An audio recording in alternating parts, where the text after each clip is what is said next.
इस एडवेंचरस कहानी की शुरुआत होती है एक बहुत ही बड़े किंगडम को दिखाते हुए जहां पर दुश्मनों का हमला हो चुका था। उस जगह पर तो फ्यूरी नाम की एक बहुत ही बड़ी गैंग आतंक फैलाने लगती है। दरअसल इस पूरी गैंग को साम्राज्य के परिवार वालों के एक सदस्य ने ही बुलाया था। सिर्फ इतना ही नहीं, फ्यूरी की उस पूरी सेना के अंदर कई ड्रैगन्स भी मौजूद होते हैं जो वहां आकर तबाही मचाने लगे। साम्राज्य का बहुत ही बुरा हाल हो चुका था और आधे से ज्यादा लोग वहां से भाग रहे होते हैं। लेकिन उस साम्राज्य की जो एक राजकुमारी होती है जिसका नाम एलिजाबेथ था, वो अपने भाई फ्यूरियन की इन पूरे इंटेंशन से वाकिफ थी। उसे पता था कि फ्यूरियन एक न एक दिन उन्हें बगावत जरूर करेगा और आज उसने कर भी दिया। तो एलिजाबेथ फिलहाल के लिए अपने सभी साथियों को लेकर वहां से निकल जाती है, एक ड्रैगन का अंडा अपने पास रखकर। एलिजाबेथ का मानना था कि अभी फिलहाल वो अपने भाई और उस फ्यूरी की सेना से नहीं लड़ सकती। उनके पास उतने सैनिक भी नहीं बचे हुए और जो साम्राज्य के सैनिक तैनात थे उसे फ्यूरियन ने अपनी तरफ कर लिया है। तो इसीलिए एलिजाबेथ अपने वफादारों के साथ निकल पड़ती है अपने फादर के किंगडम में। वो उन्हें जाकर पूरी तरीके से बातें बताएगी और उनका सैनिक के बल यूज करके वापस अपने भाई के किंगडम पर हमला करेगी। एलिजाबेथ को किसी भी हालत में किंगडम की भागदौड़ अपने हाथों में लेनी थी, क्योंकि उसे पता था कि फ्यूरियन साम्राज्य को बर्बाद करके रख देगा। अब फिलहाल एलिजाबेथ यहाँ पर अपने कुछ साथियों के साथ एक गांव में आगे बढ़ रही होती है। उन्हें एक हाइड आउट चाहिए होता है जो कि जल्द से जल्द मिल जाए और वो सेफ जगह पर रहे। लेकिन थोड़ा ही आगे जाते ही अजीब तरीके के इंसान उन पर हमला करने लगे। ये इंसान तो एकदम डेड थे और उनका सिर्फ दिमाग ही चल रहा था, यानी एक तरीके के ज़ॉम्बी जो कि फ्यूरी के टीम में मौजूद होते हैं। अब उन्हें देखकर एलिजाबेथ और उसके सभी साथी हमला करने लगे अपनी जान बचाने के लिए, बट अफसोस उनकी संख्या बहुत कम थी, इसीलिए अब एलिजाबेथ के सभी लोग काफी कमजोर हो रहे होते हैं। सिर्फ इतना ही नहीं, उन ज़ॉम्बीज़ के ऊपर जितने भी वार किए जाए वो एकदम से बेकार होते हैं, जैसे लग रहा था कि उन्हें कुछ होता ही नहीं। बट अंत में एक सैनिक ने ये ज़ॉम्बी का सर ही काट दिया। इस वजह से ज़ॉम्बी हिल नहीं पाते और वहीं मर जाते हैं। तो अब उसी का देखकर सभी लोग अपने प्रोटेक्शन के लिए ज़ॉम्बी का सर काटने लगे। फिलहाल तो वो सभी बच गए होते हैं, इसीलिए वो एक शेल्टर में जाकर बैठ गए। कई सैनिकों को तो पूरे प्रोसेस में चोट भी लगी थी। अब एलिजाबेथ उन्हें समझाती है कि हमें ये ड्रैगन का अंडा लेकर जाना होगा। हमें किसी भी हालत में दूसरे साम्राज्य यानी कि उसके फादर से मदद मांगनी होगी कि वो उसके भाई फ्यूरियन को हरा कर साम्राज्य वापस ले ले। लेकिन चीजें बहुत ही क्रिटिकल हो चुकी थी। फ्यूरियन की सेना इतनी ज्यादा बढ़ चुकी होती है कि शायद कोई भी साम्राज्य उससे लड़ने से पहले 10 बार सोचेगा। एलिजाबेथ का मानना था कि उसे अपनी किए की सजा मिलकर रहेगी, लेकिन फिलहाल वो बहुत ज्यादा खतरे में है। अब जैसे ही वो सभी बाहर निकलते हैं तो उस जगह पर कुछ लोग और आ गए। एलिजाबेथ के सैनिकों ने तो उन पर हथियार तान दिए थे,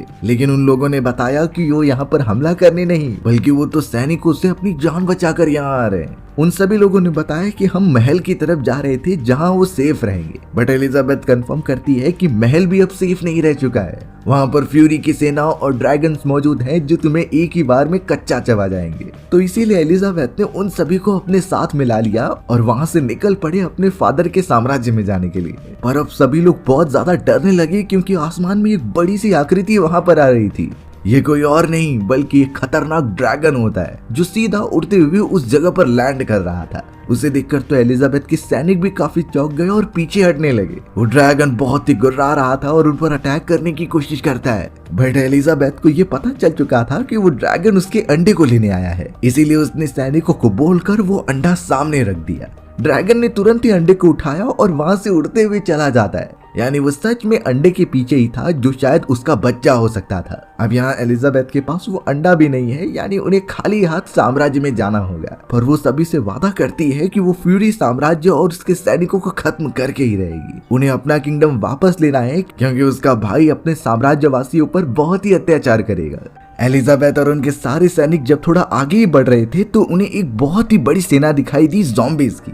ये सारी सेनाएं इतनी ज्यादा बड़ी और खूंखार थीं कि वहां से जाना अब नामुमकिन सा हो गया था। तो इसीलिए एलिजाबेथ अपने बाकी साथियों को पीछे हटाती है और कहती है कि हमें दूसरा रास्ता ढूंढना होगा। बट यहाँ आप सब डिस्कस करने लगे कि यही डायरेक्शन सबसे शॉर्टेस्ट थी, इसके अलावा और कोई रास्ता चुनने पर उन्हें घूम कर जाना होगा। अब तो उस जगह पर एरियल और डैनी नाम की 2 लेडीज होती हैं जो बातें कर रही थी कि हमें बाकी सैनिकों को छोड़ना नहीं चाहिए था। वो एक तरीके से हमें दुश्मन समझेंगे और हमारे ऊपर हमला भी करेंगे, लेकिन उन सभी के पास कोई और चारा भी नहीं था। अगर वो अपने बाकी सैनिकों के लिए भी किंगडम में रुकते तो शायद फ्यूरियन उनके ऊपर हमला करके मार देता। इसमें दोनों की भलाई थी कि वो वहां से चले गए। एलिजाबेथ ने बताया कि हमें दूसरे किंगडम की मदद लेनी ही होगी, इस तरीके से तो उनकी क्वांटिटी और भी ज्यादा कम हो जाएगी और वो बिल्कुल भी अराइज नहीं कर पाएंगे। पाएंगे। फिलहाल उन सारे ज़ॉम्बीज से बचने के लिए वो एक शेल्टर के अंदर आ जाते हैं और रिचर्ड और जॉर्ज नाम के सैनिक तो सभी को सांत्वना दे रहे थे कि हम जीत सकते हैं। अब तो जॉर्ज सभी से बोलने लगा कि हमें डार्क किंगडम के रास्ते को अपनाना होगा। डार्क किंगडम का नाम सुनते ही सभी एकदम चौंक कर खड़े हो गए, क्योंकि वो किंगडम इतना खतरनाक था कि आज तक जो भी गया वो वापस नहीं आया। पर रिचर्ड, जॉर्ज और एलिजाबेथ सभी को पता था कि उसके अलावा कोई और रास्ता नहीं है। जॉर्ज ने तो एक रहीवासी को गोल्डन का सिक्का दिया और कहा कि तुम्हें बाकी साथियों के साथ दूसरी तरफ जाना है, जितने भी किंगडम हो सके उनसे मदद मांग कर लेकर आओ। उस जगह पर तो ब्रीस नाम का एक आदमी होता है जो कह रहा था कि वो भी एलिजाबेथ की मदद करेगा लड़ाई में, पर जॉर्ज ने साफ कह दिया कि हमें सैनिकों की जरूरत है। ब्रीस को फाइटिंग बिल्कुल नहीं आती थी, तो अगर वो उनके साथ जाएगा तो कमजोरी बन जाएगा। इसीलिए ब्रीस को भी उन रहीवासियों के साथ भेज दिया जाता है किंगडम से मदद मांग कर लाने के लिए। ब्रीस इस बात से काफी गुस्सा हो गया था, लेकिन उसे जाना ही पड़ा। अब तो एलिजाबेथ उन सभी साथियों के साथ निकल पड़ी होती है डार्क किंगडम की तरफ। उनके बीच यही बातें चल रही थी कि डार्क किंगडम कितना खतरनाक है। रिचर्ड ये भी कहता है कि जो आज तक गया वो वापस नहीं आया, और ये चीजें भी कंफर्म नहीं हुई कि डार्क किंगडम की बातें अफवाह है या फिर रियलिटी। इन चीजों की वजह से तो एलिजाबेथ और ज्यादा डरने लगी। अगर उनकी लाइफ ही नहीं बचेगी तो वो आगे किंगडम कैसे चलाएंगे। वहीं दूसरी तरफ हमें एलिजाबेथ का भाई फ्यूरियन दिखाया जाता है, जिसने चोरी चुपके पूरे किंगडम पर कब्जा कर लिया था। वो तो अब अपने फादर ओरेकल से आकर मिलता है। अभी तक ओरेकल को बिल्कुल पता नहीं था कि इस तरीके से फ्यूरियन ने धोखा देकर किंगडम अपने कब्जे में कर लिया है। ओरेकल ने जब फ्यूरियन को देखा तो वो एलिजाबेथ के बारे में पूछने लगे, बट फ्यूरियन बहाना बना देता है कि एलिजाबेथ बहुत बीमार है, वो अभी किंगडम से बाहर नहीं निकल सकती। यानी इन चीजों से ओरेकल सेटिस्फाई हो गए थे कि उन दोनों भाई बहनों के बीच में सारी चीजें ठीक है, बट सच्चाई तो फ्यूरियन को पता थी। और अब फ्यूरियन सबसे पहले ओरेकल के पास पहुंचा है, यानी उसके पास भी एक फुल प्रूफ प्लान है। शायद वो एलिजाबेथ से पहले अपने फादर को कन्विंस करना चाहता था कि सारी चीजें झूठ है। वहीं अब हमें एलिजाबेथ और बाकी सारे सैनिकों को दिखाया गया जो अब डार्क किंगडम की टेरिटरी में कदम रख चुके थे। रिचर्ड ने तो ये भी बताया कि डार्क किंगडम में कुछ ऐसे क्रिएचर्स हैं जो कि डार्क शक्तियों से भरे पड़े थे। वो अंदर आने वाले किसी भी इंसान को जिंदा नहीं छोड़ते थे। अब उनको चलते हुए आसमान में उड़ रहे एक ईगल ने देख लिया था। वो ईगल तुरंत ही एक अलग ग्रुप को जाकर उनकी इंफॉर्मेशन देता है कि वो इसी तरफ आ रहे हैं, और अब वो दूसरे सैनिक रेडी थे उन पर हमला करने के लिए। अब काफी रात होने के बाद एलिजाबेथ और उसके सभी सैनिक एक जगह पर रुक जाते हैं। एलिजाबेथ ने तो रिचर्ड और जॉर्ज को भी कहा कि मुझे भी तलवारबाजी सिखाई जाए,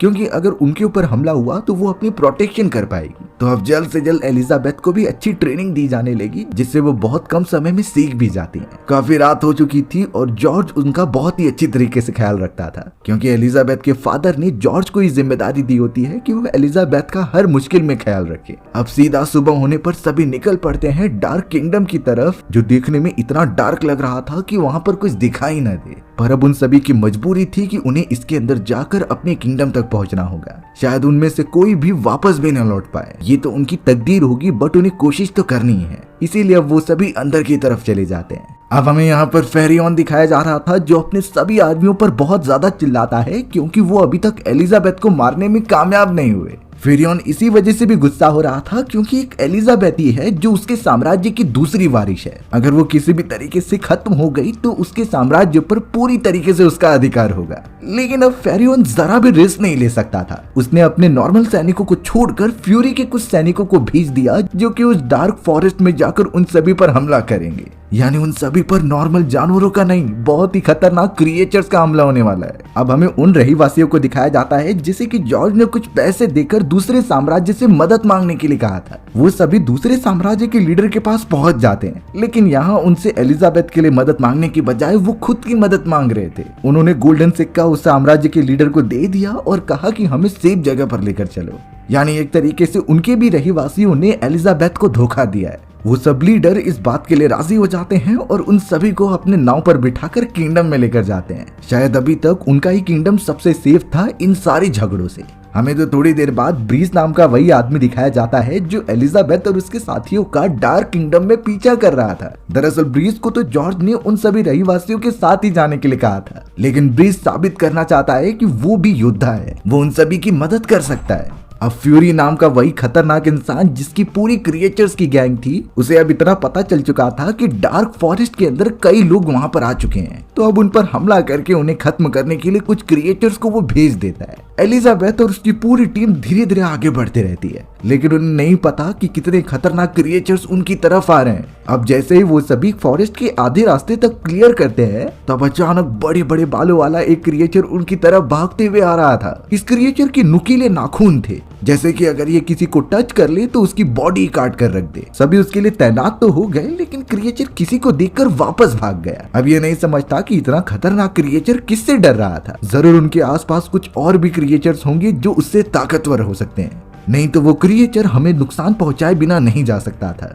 रिचर्ड और जॉर्ज तो एलिजाबेथ को ही प्रोटेक्ट करते हैं और धीरे धीरे आगे बढ़ते हैं। थोड़ी ही देर में उन सभी का सामना रॉक टाइप क्रिएचर से हो गया था, यानी उसकी पूरी बॉडी पत्थर से बनी हुई थी। रिचर्ड और जॉर्ज तो उस पर हमला करने की तैयारी भी करते हैं, लेकिन एलिजाबेथ ने तुरंत ही उन्हें रोक दिया था। एलिजाबेथ एकदम शांति से काम देती है और उस क्रिएचर को ऐसा एहसास दिलाती है कि वो उन्हें नुकसान नहीं पहुंचाएंगे। वो सब तो एक सेफ जगह पर जाना चाहते हैं और ये डार्क किंगडम उनके रास्ते में आ गया है। वो जल्द से जल्द यहाँ से निकल जाएंगे और कोई भी चोट नहीं पहुंचाएंगे। एलिजाबेथ की इन शांतिपूर्वक भावनाओं की वजह से वो क्रिएचर्स भी इन बातों को समझ जाता है। वो क्रिएचर तो अब उन्हें नुकसान ना पहुंचाते हुए जाने की अनुमति दे रहा था। जॉर्ज ने जब उससे हाथ मिलाने की कोशिश की तो उसके हाथ पर भी लग जाता है, यानी कि वो बहुत ही ज्यादा ताकतवर है, इससे साफ पता चल जाता है।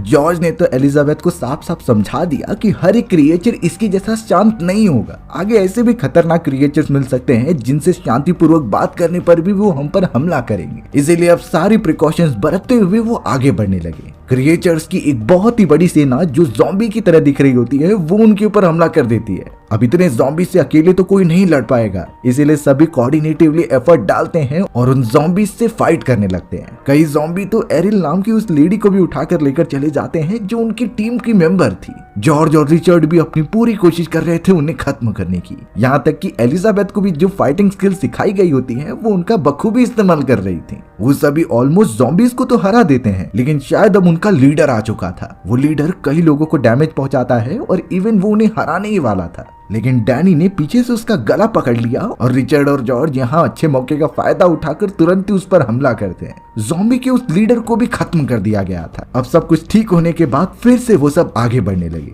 इतनी सारी मुसीबतें कम नहीं थी कि अब कई सारे और ज़ॉम्बीज आ जाते हैं और इनसे अब लड़ पाना बिल्कुल भी नामुमकिन था। इनकी संख्या हजारों में होती है और कुछ 5 सिपाही इनसे कैसे लड़ पाएंगे। तो यही रीजन होता है कि वो ज़ॉम्बी और उनका वो दूसरा वाला लीडर उन सभी को पकड़कर अपने पास लेकर जाने लगा। दरअसल वो उन सभी को अपने लीडर के पास लेकर जाना चाहता था जो इस पूरे डार्क किंगडम की रखवाली करता है। वहीं पर डिसीजन लिया जाएगा कि इन सभी को जिंदा रखना है या फिर खत्म कर देना है। एक तरीके से एलिजाबेथ और उसके पूरे मेंबर्स डार्क किंगडम के क्रिएचर्स के बंदी बन चुके थे। अच्छी बात तो ये थी कि अब डार्क किंगडम के अंदर पीछे पीछे ब्रिज भी आ रहा होता है। चौंकाने वाली बात ये होती है कि ब्रिज के ऊपर भी जो हमला कर रहे थे वो उनसे बखूबी फाइटिंग करते हुए उन्हें हरा रहा था। यानी ब्रिज के अंदर भी एक फाइटर छुपा हुआ है जिसे कि सिर्फ बाहर आने की जरूरत है। ब्रिज जब थोड़ा आगे बढ़ता है तो उसे अलग अलग टाइप के क्रिएचर्स की डेड बॉडी दिखती है। अब ब्रिज थोड़ी सी फाइटिंग तो जानता था, लेकिन उसे पता होता है कि वो इतनी सारी क्रिएचर्स को नहीं मार सकता, तो इसीलिए ब्रिज अब जोर जोर से झूठ मूठ का चिल्लाने लगा कि इन क्रिएचर्स को उसने ही मारा है, जबकि इन्हें तो एलिजाबेथ और उसके साथियों ने खत्म किया था। अब ब्रिज की इन सारी आवाजों को सुनकर वो लेडीज आ जाती हैं जो कि दूसरे साम्राज्य से बिलोंग करती थी। दरअसल ये सब भी एलिजाबेथ की तलाश में होती हैं, और जब उन्होंने ब्रिज से आकर पूछा कि इन क्रिएचर्स को किसने मारा, तो ब्रिज पूरा क्रेडिट अपने ऊपर ले लेता है। उन लेडीज को यही लगने लगा कि ब्रिज एक योद्धा है और वो भी एलिजाबेथ की तलाश में निकला है,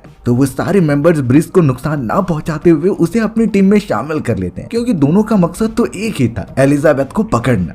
वहाँ डार्क फॉरेस्ट के अंदर सारे क्रिएचर्स दिखाए जाते हैं जो एलिजाबेथ, रिचर्ड और जॉर्ज को लेकर जा रहे थे अपने राजा की तरफ। वहाँ का एक दूसरा राजा होता है जिसके अंडर सब काम करते थे और उसका नाम रेटिक होता है। किसी भी तरीके से उन सभी को बंदी बनाकर अब रेटिक के सामने लेकर आया जा रहा था। रेटिक तो किसी रेप्टाइल जैसा दिखता है जिसकी पूरी बॉडी इंसानों से अलग थी। रेटिक जब उन सभी को देखता है तो पूछने लगा कि आखिर तुम यहाँ क्यों आए हो। एलिजाबेथ एकदम अच्छी तरीके से बोलती है कि हम यहाँ से गुजर रहे थे, हमें लड़ाई करने का कोई शौक नहीं। बट रेटिक हंसते हुए कह रहा था कि तुम यहाँ आ तो गए हो लेकिन वापस नहीं जा पाओगे, क्योंकि डार्क फॉरेस्ट के रूल थे कि रेटिक के परमिशन के अलावा कोई और बाहर नहीं जा सकता। अब अचानक हमें फ्यूरी के 2 मेंबर्स दिखाए जाते हैं। वो अब यहाँ रेटिक से आकर कह रहे थे कि चाहे तुम किसके साथ भी कुछ भी करो, लेकिन एलिजाबेथ को जल्द से जल्द मारना होगा क्योंकि फ्यूरी का आदेश है। रेटिक ये नहीं समझ पाता कि सारे लोग एलिजाबेथ के पीछे क्यों पड़े। वो तो इतनी ज्यादा ब्यूटीफुल है और शायद रेटिक को वो पसंद भी आ गई थी। रेटिक ने फिलहाल के लिए उन दोनों सैनिकों को बोल दिया कि फ्यूरी का जो काम दिया गया है वो पूरा होगा, यानी वो एलिजाबेथ को मार देगा। अब सभी के जाने के बाद रेटिक ये ऐलान करता है कि इन सभी का एक बहुत ही बड़ा फाइटिंग कंपटीशन कराया जाएगा। इस कंपटीशन में जीतने वाला ही इस पूरी जगह से बाहर जा सकता है। पर रेटिक ने शर्त रखी कि चाहे वो जीते या फिर हारे, वो एलिजाबेथ को नहीं छोड़ने वाला और उससे शादी करके अपनी रानी बनाएगा। जॉर्ज और रिचर्ड इस बात पर राजी नहीं हो रहे थे, लेकिन एलिजाबेथ ने अब खुद उनसे कहा कि तुम कंपटीशन जीतो और यहाँ से निकल जाओ, क्योंकि हमारे साम्राज्य को बचाना सबसे पहली प्रायोरिटी है। वो उन्हें अभी भी गाइड कर रही थी कि किस तरीके से वो फादर के पास पहुंचेंगे और वहां से साम्राज्य के सभी सैनिकों की हेल्प लेकर उसके भाई फ्यूरियन की सेना पर हमला करेंगे। अब तो रेटिक अपने कई सारे बेस्ट सोल्जर्स को भेज देता है उनसे फाइट करने के लिए। जॉर्ज, रिचर्ड और डैनी तीनों बैटल ग्राउंड के अंदर उतर चुके थे। वहां पर कई सारे क्रिएचर्स तो थे ही, लेकिन अब रेटिक के सबसे बेस्ट सोल्जर्स की एंट्री होती है। वो सभी भी क्रिएचर्स ही थे जो बाकी से सबसे ज्यादा ताकतवर होते हैं। रिचर्ड और डैनी के ऊपर सबसे पहले 2 क्रिएचर्स ने हमला कर दिया था। वो उन्हें बहुत ज्यादा डैमेज पहुंचाते हैं और रिचर्ड को तो बहुत ज्यादा ब्लीडिंग भी हो रही थी, लेकिन डैनी और रिचर्ड साथ में कोऑर्डिनेट करते हैं और उस क्रिएचर को भी मारकर खत्म कर देते हैं। रेटिक ये देखकर चौंक गया क्योंकि उसके सैनिकों को आज तक कोई हाथ भी नहीं लगा पाया है। आखिर ये तो नॉर्मल इंसान है, फिर ये उसके सैनिक को कैसे मार पाए। तुरंत ही अब वहां पर एक और क्रिएचर आ जाता है जिसने कि जॉर्ज पर हमला किया। उस क्रिएचर के बड़े बड़े सिंग थे और वो जंजीर से हमला कर रहा था, यानी कि जॉर्ज जब पलटवार करने जाता तो वो क्रिएचर उसे जमीन पर गिरा देता। यहाँ तक कि उस क्रिएचर ने जॉर्ज के बॉडी में अपना नुकीला वेपन भी घुसा दिया था। जॉर्ज एकदम सावधानी से काम लेता है। उसे चोट लगी हुई थी, लेकिन वो जंजीर के चारों तरफ घूमते हुए क्रिएचर के पास गया और अपने वेपन से उसे मार दिया। जॉर्ज ने तो उस क्रिएचर को मारते हुए रेटिक की तरफ इशारा किया कि अब तुम्हारे सभी सैनिक मारे जा चुके हैं। रेटिक इससे और ज्यादा गुस्सा हो जाता है और अब वो अपने सैनिकों को भेजने के बजाय खुद ही मैदान में उतर गया था जॉर्ज से फाइट करने के लिए। दोनों में अब बहुत ही घमासान तलवारबाजी चालू हो गई थी। वहाँ ऊपर की तरफ रेटिक के कई सारे फीमेल मेंबर तो एलिजाबेथ पर ही हमला करती हैं, क्योंकि वो नहीं चाहती थी कि रेटिक का सारा ध्यान एलिजाबेथ पर जाए। उसने इतने समय में काफी अच्छी फाइटिंग स्किल सीख ली होती हैं, तो वो उन्हीं का यूज करके उन सभी फीमेल मेंबर्स को मारते जा रही थी। यानी कि अब चारों तरफ एक घमासान लड़ाई चल रही है और उसमें पता नहीं कौन जीतेगा। यहाँ रेटिक ने तो बहुत ही ज्यादा हमले करके जॉर्ज को डैमेज दिया था। जैसे देखकर लग रहा होता है कि जॉर्ज मरने वाला है, लेकिन जॉर्ज जो अपने पास हमेशा एक ड्रैगन का दांत रखता था, वो उसी की मदद से सीधा रेटिक के दिल में हमला करता है। इस हमले से रेटिक काफी ज्यादा घायल हो गया। अब तो ये साफ देखा जा रहा था कि जॉर्ज रेटिक को जान से मार सकता है, लेकिन उसने रेटिक को और ज्यादा चोट नहीं पहुंचाई। रेटिक भी आखिरकार अपनी हार ही मान जाता है। बट अब उस जगह पर साम्राज्य की फीमेल मेंबर्स आ चुकी थी, जो एलिजाबेथ और उनके मेंबर्स पर ही हमला करने लगी होती हैं। वो क्रिएचर्स भी जब सामने आ रहे थे तो फीमेल मेंबर्स उन्हें भी नहीं छोड़ रही थी, लेकिन एरिल उन सभी को समझाती है कि हमने तुम्हें जानबूझकर नहीं छोड़ा था। एलिजाबेथ को प्रोटेक्शन की जरूरत थी, इसीलिए हम उनके साथ आ गए।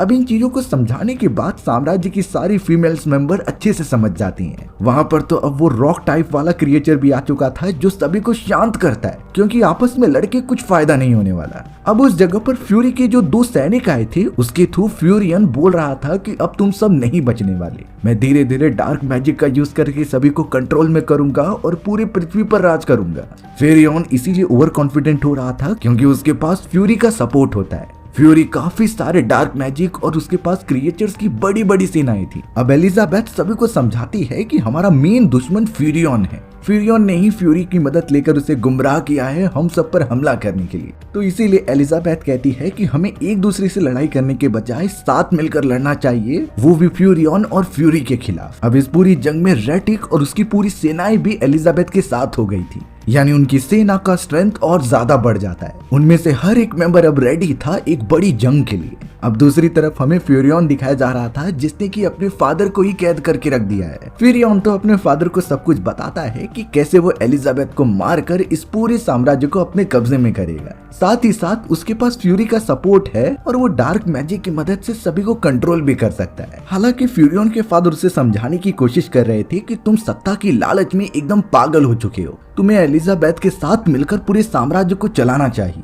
इससे तुम दोनों का भी नाम होगा और हमारे सभी रहीवासी एकदम अच्छी तरीके से रह पाएंगे। लेकिन देखकर लग रहा था कि फ्यूरियन को किसी और ने कंट्रोल किया है। ये और कोई नहीं बल्कि फ्यूरी ही था जिसने कि फ्यूरियन को पूरी तरीके से अपने वश में कर लिया होता है। और जैसा फ्यूरी चाहता था वैसा ही फ्यूरियन कह रहा था। फ्यूरियन अब अपने फादर को हमेशा हमेशा के लिए उस कासल में बंद करके चला जाता है, यानी कि फ्यूचर में जो जंग होगी वो बहुत ही खतरनाक होगी। लेकिन इसमें कौन जीतेगा ये तो बिल्कुल नहीं बताया गया और हमारी भी कहानी इसी सस्पेंस के साथ यहीं खत्म हो जाती है। सो व्यूअर्स, आपको ये स्टोरी कैसी लगी कमेंट सेक्शन में बताना भूलना मत। और अगर आपको मेरा एक्सप्लेनेशन 1% भी अच्छा लगा होगा ना तो वीडियो को लाइक एंड चैनल को सब्सक्राइब जरूर कर देना। मिलते हैं इसी तरीके की मजेदार वीडियोस में, तब तक के लिए बाय बाय।